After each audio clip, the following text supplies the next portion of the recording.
Hello student, welcome once again. एक बार फिर आपका हार्दिक स्वागत है आपके अपने YouTube channel Pahal classes Udaipur में। स्टूडेंट, आज हम आपके लिए लेके आए हैं क्लास 9 का नया चैप्टर जिसका नाम है ट्राइंगल। तो आइए स्टार्ट करते हैं चैप्टर। सबसे पहले हम देखते हैं ट्राइंगल। दो वर्ड से बना हुआ है। पहला है ट्राई। ट्राई मीन्स होता है 3 और दूसरा वर्ड है एंगल्स। एंगल्स के बारे में आप पहले से पता है आपको, क्योंकि हमने लास्ट पूरा चैप्टर पढ़ा है लाइंस और angles. So what is triangle? Triangle की डेफिनेशन है, देख लेते हैं। A close figure made up of 3 intersecting lines. Yes, 3 intersecting line से जो एक क्लोज फिगर बनता है, a close figure made up of 3 intersecting lines is called triangle. उसको कहते हैं ट्राइंगल, या आप उसको पॉलीगन भी कह सकते हैं। जैसे देखिए दिस पी क्यू आर, एक क्लोज फिगर बन गया, तो इसको हम बोलेंगे P Q are is a triangle. So a triangle consist of 3 sides. Triangle के अंदर 3 साइड्स होती हैं, जैसे for this case P Q, Q R and T R the 3 sides. 3 angles होते हैं, आपको दिख रहे होंगे 3 angles, this angle, this angle, this angle. Angle P, angle Q, angle R. Angle P को आप क्यू पी आर भी बोल सकते हैं, ये मैं आपको लाइंस और एंगल्स में बहुत अच्छे से बता चुका हूं। And 3 vertices where the 2 intersecting line meets P, Q and R. These are called 3 vertices. Okay student, but इनमें से 3 sides और 3 angles को हम बोलते हैं 6 elements of triangle. ट्राइंगल की ये 6 एलिमेंट्स हैं। तो कभी आपसे पूछा जाए what are the 6 elements of a triangle, तो आपका आंसर होना चाहिए 3 sides and 3 angles consist of 6 elements of a triangle. उसमें हम वर्टाइसेस नहीं लेते हैं।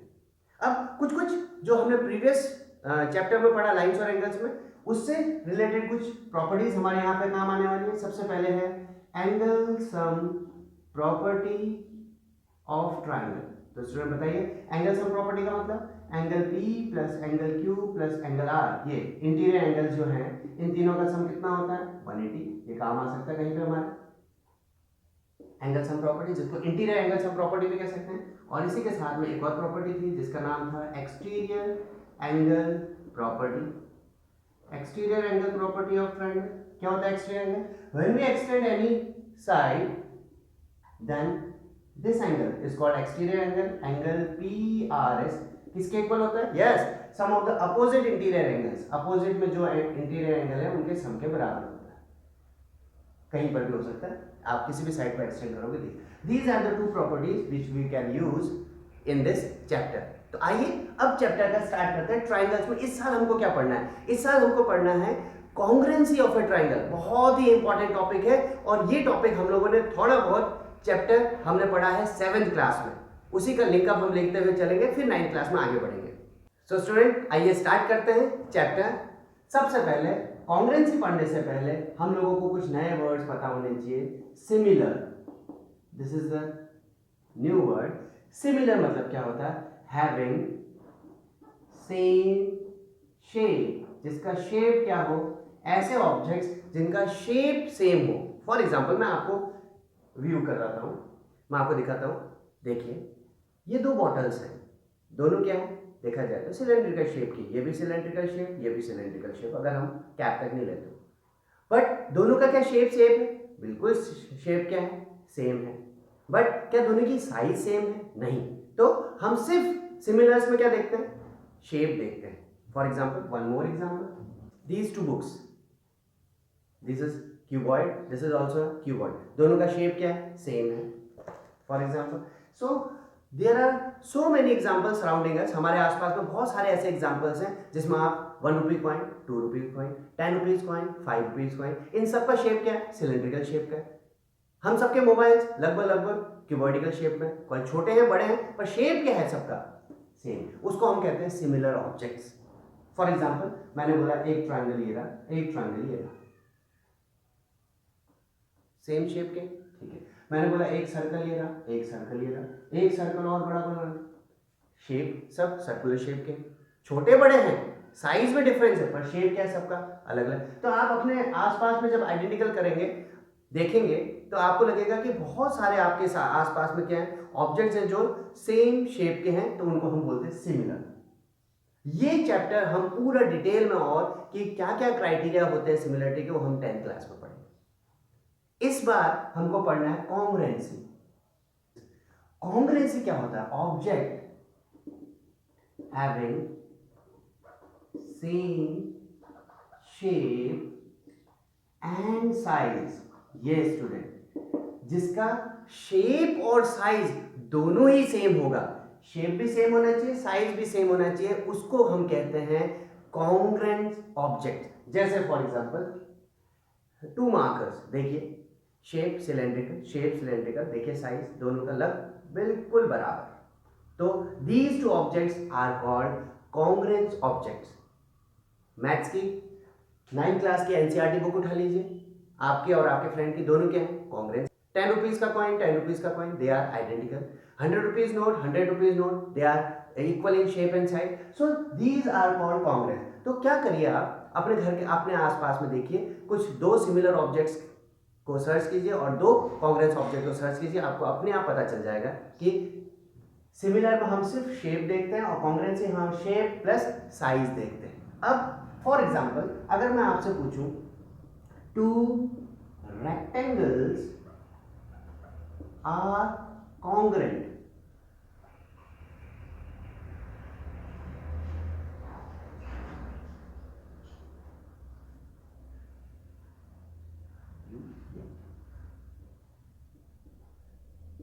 To rectangles are congruent when, बता सकते हैं 2 रेक्टेंगल्स कब कॉन्ग्रुएंट होंगे? फॉर एग्जांपल ये एक रेक्टेंगल है और मैंने बोला ये एक रेक्टेंगल है, ये कब कॉन्ग्रुएंट हो सकते हैं? व्हेन, देखिए जब इसकी लेंथ के बराबर हो जाए, जब इसकी ब्रेथ इसके ब्रेथ के बराबर, व्हेन देयर डायमेंशंस बोल सकते हैं आप उसको, या when their length and breadth are equal. जब उनके लेंथ और ब्रेथ क्या हो जाए स्टूडेंट? इक्वल हो जाए, तब उन रेक्टेंगल्स को हम क्या बोल सकते हैं? कॉन्ग्रुएंट। और अब देखिए student, this is the symbol for similar, ये सिमिलर का सिंबल है, up and down depression, but यहाँ पे क्योंकि शेप तो सेम है, ये रहा ये शेप का साइन कॉन्ग्रुएंसी का, और साथ साथ में क्या है? इक्वल भी है, हमने बोला ना साइज भी इक्वल है, तो ये कॉन्ग्रुएंसी का साइन है। ओके, एक और बार बना के बता देता हूँ, बिल्कुल अच्छे से बनाना है। This is the sign of congruency. So 2 rectangles are congruent when their length and breadth are equal। ये कभी कभी 1 मार्क्स में पूछा जाता है। Same question 2 squares are congruent, 2 squares are congruent, कब होंगे स्क्वायर कॉन्ग्रुएंट? when their, बताइए क्या होता है? when their sides are equal, जब उनके साइड्स क्या होंगी? इक्वल होंगी। Next 2 circles are congruent, 2 circles are congruent when their, बताइए ये 2 सर्कल्स कब कॉन्ग्रुएंट होती है? इनकी शेप और साइज इक्वल कब होती है? जब इनके क्या होते हैं? यस, जब इनके रेडियस, देखिए for example this is R, जब उनके रेडियस इक्वल होंगे या डायमीटर इक्वल होंगे तब वो क्या होंगे? Congruent. 2 circles are congruent when their radii और डायमीटर, दोनों लिख सकते हो, रेडियस इक्वल होगा तो डायमीटर भी इक्वल होगा, are equal. Yes student. Next 2 line segment are congruent when their length are equal, जब उनके लेंथ क्या होंगे? इक्वल।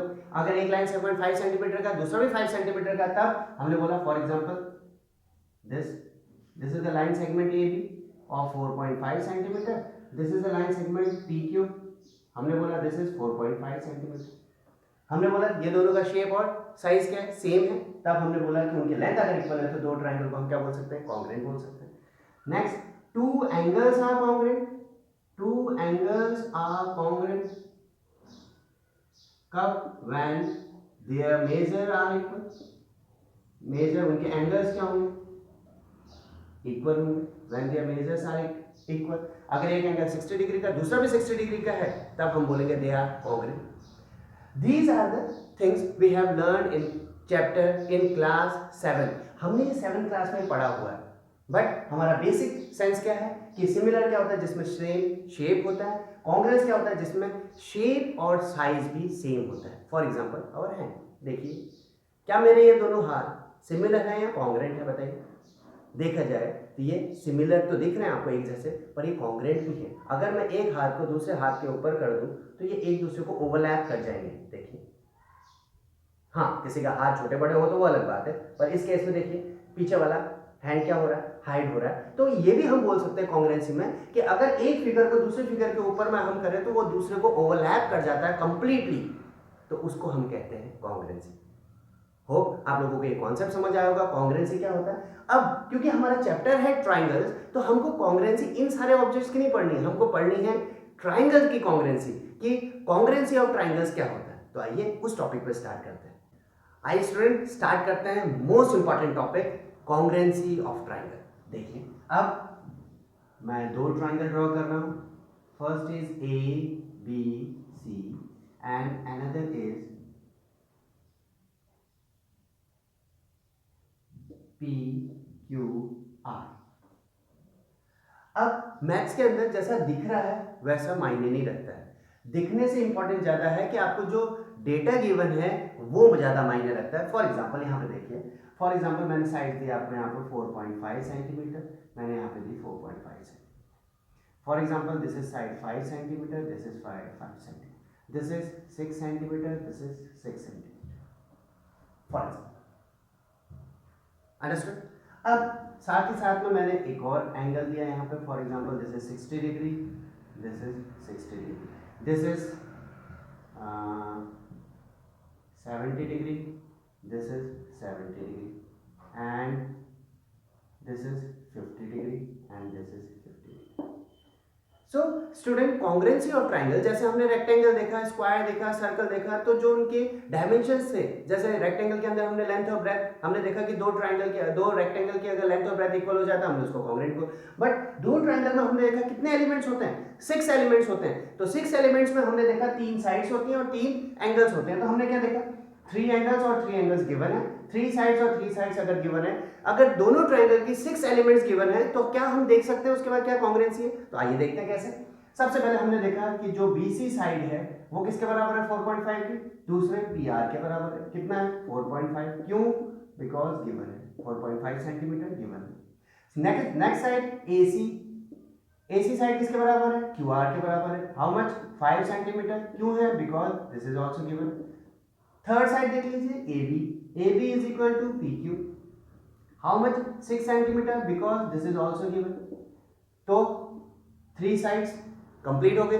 ये साइड्स फर्स्ट ट्रायंगल की 3 साइड दूसरे ट्रायंगल की 3 साइड के इक्वल है, हमने बोला क्या है, साइड सेम आ रहा है। नेक्स्ट अब एंगल की बात करते हैं। Angle B 60 degree, angle P के बराबर है, how much 60 degree, because this is also given. Angle A is also equals to angle A 70, angle Q is also 70. This is also given. Next, angle C is equal to angle R. This is also equal. Because तो student यहाँ पे हमने देखा कि 3 side पहले triangle की 3 side के बराबर है दूसरे ट्रायंगल, 3 एंगल पहले ट्रायंगल के दूसरे ट्रायंगल के 3 एंगल्स के बराबर है। तो 6 एलिमेंट्स फर्स्ट ट्रायंगल के, 6 एलिमेंट दूसरे ट्रायंगल्स के इक्वल आ रहे हैं, तो साइज सेम हो गया। शेप आप देख रहे हो दोनों ट्राइंगल है, सेम है। तब हम बोल सकते हैं कि ट्राइंगल, पहला ट्राइंगल का नाम बोल रहा हूं मैं ABC। अब सबसे इंपॉर्टेंट, मोस्ट इंपॉर्टेंट लिख रहा हूं यहां पे, सबसे इंपॉर्टेंट पार्ट ये है, यहीं पे गलती होती है, अगर यहां गलत हो गया तो सब गलत। ट्राइंगल ABC ये है कॉन्ग्रुएंट, हमको पता चल गया कॉन्ग्रुएंट है, पर लिखने का तरीका किसके कॉन्ग्रुएंट है, ऐसा स्टूडेंट लिखते थे ABC PQR के इक्वल, वो आदत हुई रहती है कि हाँ भाई PQR है तो PQR सीक्वेंस में नहीं। देखिए कौन किसके कॉरेस्पॉन्ड है। फॉर एग्जांपल हम एंगल से देखते हैं, एंगल A किसके कॉरेस्पॉन्डिंग चल रहा है, Q के, एंगल A 70 तो Q 70, तो एंगल A के सामने क्या आएगा, Q। B के कॉरेस्पॉन्डिंग क्या चल रहा है, देखिए 60 डिग्री, तो B के कॉरेस्पॉन्डिंग P चल रहा है, और C के कॉरेस्पॉन्डिंग क्या चल रहा है, R चल रहा है, ये है।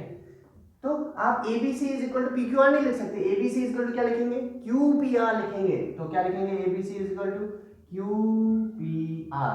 मतलब आपको इसको थोड़ा सा रोटेट करके फिर ऊपर ओवरलैप करना होगा, 70 के सामने 70, 60 के सामने 60, 50 के सामने 50 रखना होगा, तब ये कॉन्ग्रेंस बनेगा। अगर आपने यहाँ पे PQR लिखा तो ये मोस्ट बिल्कुल गलत हो जाएगा और टीचर आपको मार्क्स नहीं देगा। इस चीज का बहुत ज्यादा ध्यान रखना है कि जो आपने पहला पार्ट जैसा चल रहा है उसी के कॉरस्पॉन्डिंग दूसरा पार्ट चलेगा। ये तो हमने एंगल से देखा, साइड से भी देख लीजिए। ए बी फॉर एग्जांपल पहले साइड ए बी था, ए बी के कॉरस्पॉन्डिंग ए और बी 70 से 60 गए, क्लियर? कहां से गए? 70 से 60 और 6 सेंटीमीटर। अगर मैं 6 सेंटीमीटर ऐसे लूं पी क्यू, पर पी क्यू कहां से जा रहा है? 60 से 70 जा रहा है, पर हमको कहां से कहां देखना है? 70 से 60 देखना है, तो क्या चलेगा? Q P. ये रहा इसका कॉरस्पॉन्डिंग। ए बी के कॉरस्पॉन्डिंग क्या है? पी क्यू नहीं है, क्यू पी है। देखिए कैसे, 70 60 70 60। नेक्स्ट अब देखिए बीसी के कॉरस्पॉन्डिंग क्या है? देखिए कहां है बीसी? ये रहा बी और सी। बीसी के कॉरस्पॉन्डिंग कहां? 60 से 50। कहां जा रहा है? 60 से 50। ये रहा कौन सा? 4.5 ये रहा, ये भी 4.5 है। तो कहां से कौन सा नाम लिखेंगे बीसी के कॉरस्पॉन्डिंग? यस, बीसी के कॉरस्पॉन्डिंग लिखेंगे पी आर। देखिए 60 से 50, 60 से 50 बीसी के। एंड सीए के कॉरस्पॉन्डिंग जैसे एसी के कॉरस्पॉन्डिंग या सीए के कॉरस्पॉन्डिंग कौन सी साइड होगी? सीए। 50 70 50 70 क्या होगा? R Q. These are called corresponding side। अगर आपने इसके हिसाब से नाम नहीं लिखा तो आपका जो ट्राइंगल है कॉन्ग्रेंसी वो गलत हो जाएगा। जैसे फॉर एग्जांपल पहले ट्राइंगल का नाम अगर मैं चेंज कर देता है, ट्राइंगल एबीसी की जगह बीसीए रख देता, तो बताइए बीसीए के कॉरस्पॉन्डिंग कौन सा ट्राइंगल होगा? बीसीए के कॉन्ग्रेंट कौन सा? देखिए आप कैसे, बी सी एंड देन ए, मतलब 4.5 फिर 5 फिर 6 आएगा लास्ट में, 4.5 5 6 4.5 5 और 6 यूं चल रहा है। तो देखिए कहां से? P R Q, triangle P R Q ऐसे लिख सकते हैं। या अगर आपको एक और नाम लिखना है सी ए बी, देखिए अगर मैं आपको बोलूं यहां पे सी ए बी ले लो बेटा, सी ए बी, सी 50 70 50 70 60 50 70 60, तो क्या नाम है? R Q P. क्या होगा triangle? R Q P. Hope आपको ये समझ आ रहा है। तो जैसा पहला ट्राइंगल चलेगा वैसा का वैसा दूसरे ट्राइंगल में उसके कॉरस्पॉन्डिंग साइड्स हमको लिखने होंगे। कॉरस्पॉन्डिंग साइड से किया, कॉरस्पॉन्डिंग एंगल से उनको देखिए, तो उनको बोलते हैं corresponding sides of congruent triangle. क्या है ये सब? इसके कॉरस्पॉन्डिंग क्या है? ये। इसके कॉरस्पॉन्डिंग क्या है? ये पी आर। एंड एसी के कॉरस्पॉन्डिंग क्या है? दिस। एंगल ए के कॉरस्पॉन्डिंग पी नहीं है, एंगल ए के कॉरस्पॉन्डिंग क्या चल रहा है? क्यू। एंगल बी के कॉरस्पॉन्डिंग क्या चल रहा है? पी। एंगल सी के कॉरस्पॉन्डिंग क्या चल रहा है? सी। मतलब जैसी यहां पोजीशन है वैसी की वैसी दूसरे ट्राइंगल में पोजीशन होगी, उनको कहते हैं कॉन्ग्रेंट ट्राइंगल। तो एक ही ट्राइंगल को आप तीन तरीके से लिख सकते हो, पर ध्यान रखने वाली बात है जैसा फर्स्ट ट्राइंगल लिखोगे वैसा का वैसा क्या आना चाहिए? सेकंड ट्राइंगल लिखना होना चाहिए। आप triangle ABC is congruent to triangle PQR लिख दोगे, गलत हो जाएगा। तो स्टूडेंट इस वाले पोर्शन में हमने देखा कि अगर ट्राइंगल के 6 के 6 पार्ट दिए हो तो हम क्या कर सकते हैं? उसको कॉन्ग्रेंट दिखा सकते हैं। कॉरस्पॉन्डिंगली चेक करते जाइए, तीनों साइड 3 साइड के इक्वल होनी चाहिए, 3 एंगल के इक्वल होने चाहिए। अगर ऐसा हो रहा है तो हम बोलेंगे ट्राइंगल कॉन्ग्रेंट है। अब आते हैं सबसे इंपॉर्टेंट पार्ट की ओर। अब सबसे इंटरेस्टिंग टॉपिक पे आ रहे हैं हम लोग, कॉन्ग्रेंसी ऑफ ट्राइंगल। अभी हमने देखा कि दो ट्राइंगल हमने लिए, दो ट्राइंगल में हमने देखा first A B C and then P Q R. हमने बोला this side this equals to this side, this equals to this side, this equals to this side, जैसे अभी हमने किया। this angle first or second, this angle is equal, angle B is equal to angle P, angle C is equal to angle Q and angle A is equal to angle R। तो हमने देखा कि 6 elements, हमने दोनों triangle के 6 elements को क्या कर दिया? इक्वल कर दिया। तो अब स्टूडेंट एलिमेंट को अगर मैं गुण बोलूं, गुण मतलब प्रॉपर्टीज ही तो हैं, 3 sides 3 angles 3 angles, इनको अगर मैं गुण बोलूं तो अब मैं आपसे एक छोटी सी चीज पूछना चाह रहा हूं कि हिंदू सिस्टम के अंदर एक शादी करने के लिए पंडित कितने गुणों का मिलान करता है? गुण मतलब प्रॉपर्टीज, कितनी प्रॉपर्टीज का मिलान करता है? यस 36 गुणों का क्या करता है? मिलान करता है। और तो क्या सबके गर्ल और बॉय के 36 के 36 गुण मिल जाते हैं? बिल्कुल नहीं, ऐसा तो होता ही नहीं। मिले भी थे किसके? रामचंद्र जी सीता जी के, शिव पार्वती जी के, उनके 36 के 36 गुण क्या हुए थे? मिले थे। भगवानों के 36 के 36 गुण मिलते हैं, बट क्या इंसानों के 36 के 36 गुण मिले? बिल्कुल नहीं। तो पंडित लोग बोलते हैं कि भैया 18 से लेकर 25 गुण भी मिल जाए तो शादी हो सकती है। तो कहने का क्या मतलब, कहने का ये मतलब कि अगर किसी ट्राइंगल के 6 एलिमेंट नहीं दिए हों तो क्या हम ट्राइंगल को कॉन्ग्रुएंट नहीं बोल सकते? बिल्कुल। अगर मैं सिर्फ 3 पार्ट्स को ही क्या कर दूं, शो कर दूं, 3 पार्ट्स को ही मैं ये बता दूं कि भैया ट्राइंगल के 3 पार्ट शुरू वाले ट्राइंगल के और दूसरे ट्राइंगल के 3 पार्ट इक्वल हैं, तो क्या हम कॉन्ग्रुएंसी बोल सकते हैं? यस। यही कॉन्सेप्ट यहां था कि जिस प्रकार से 36 के 36 गुण नहीं मिले, हमें नहीं पता है, तो क्या शादियां नहीं हो सकती? बिल्कुल हो सकती है। 18 गुणों में भी होती है, 25 में भी होती है, 26 में भी होती है। आप अपने घरों पर पूछ लीजिएगा, किसी के 36 से 36 गुण नहीं मिलते, तो क्या शादियां नहीं होती? बिल्कुल होती है। उसी प्रकार अगर 6 के 6 एलिमेंट्स नहीं मिले ट्राइंगल के, तो क्या हम उनको कॉन्ग्रुएंसी नहीं बोलेंगे? बिल्कुल बोलेंगे कि सिर्फ हमको अगर 3 पार्ट इक्वल दिख जाए, अब वो कौन से पार्ट है वो इंपॉर्टेंट है, वो हम अभी लेटर ऑन डिस्कस करेंगे। तो 3 पार्ट भी अगर हमको मिल जाएं तो हम उस ट्राइंगल को क्या बोल देंगे? कॉन्ग्रुएंट बोल देंगे। 6 के 6 एलिमेंट्स पता करने की जगह अगर हम सिर्फ 3 एलिमेंट्स को पता कर लें तो हम भी ट्राइंगल को क्या बोल सकते हैं कि 2 ट्राइंगल क्या है? कॉन्ग्रुएंट हैं। तो इसी गुणों से कॉन्ग्रुएंसी का मतलब है, कॉन्ग्रुएंसी को हिंदी में कहा जाता है सर्वगुण संपन्न। मत बोल देना सर्वगुण संपन्न, तो क्या होता है? वो मैरिज वाला। यहां पे सर्वगुण समान, तो हिंदी में कॉन्ग्रुएंसी को क्या कहते हैं? सर्वगुण समान। सर्व मतलब ऑल, गुण मतलब यहां पे क्या है? एलिमेंट्स। ऑल एलिमेंट्स, समान मतलब इक्वल है, तब उसको हम क्या बोलते हैं? सर्वगुण समान, तब उसको बोलते हैं कॉन्ग्रुएंसी ऑफ ट्राइंगल। और सर्वगुण संपन्न, जिसके सारे गुण क्या हैं? अच्छे हैं, उसको बोलते हैं सर्वगुण संपन्न। पर नोटिस करने वाली बात क्या है कि अब हम 6 एलिमेंट्स पे नहीं जाएंगे, हम सिर्फ कितने एलिमेंट्स पे जाएंगे? 3 एलिमेंट्स पे जाएंगे। होप आपको ये चीज समझ आई होगी। तो अब वो क्या क्राइटेरिया है 3 एलिमेंट्स का? वो 3 एलिमेंट कौन से होने चाहिए? तीनों एंगल हो सकते हैं, तीनों साइड हो सकती है, 2 साइड है, 1 एंगल हो सकता है। वो डिस्कस हम करेंगे लेटर ऑन अगले वीडियोस में। इंटरेस्टिंग वीडियोस के लिए और अगले टॉपिक के लिए प्लीज इस टॉपिक को अच्छे से कर लीजिए। अगला जो टॉपिक आने वाला है बहुत ही इंटरेस्टिंग टॉपिक आने वाला है और बहुत ही इंपॉर्टेंट है। इसी से हमारा 9th क्लास में और 10th क्लास में बहुत हेल्प होने वाला है। जो अगला वीडियो आएगा उसके लिए please stay tune with us और वीडियोस को लाइक कीजिए, शेयर कीजिए, सब्सक्राइब कीजिए और thank you so much for watching our videos.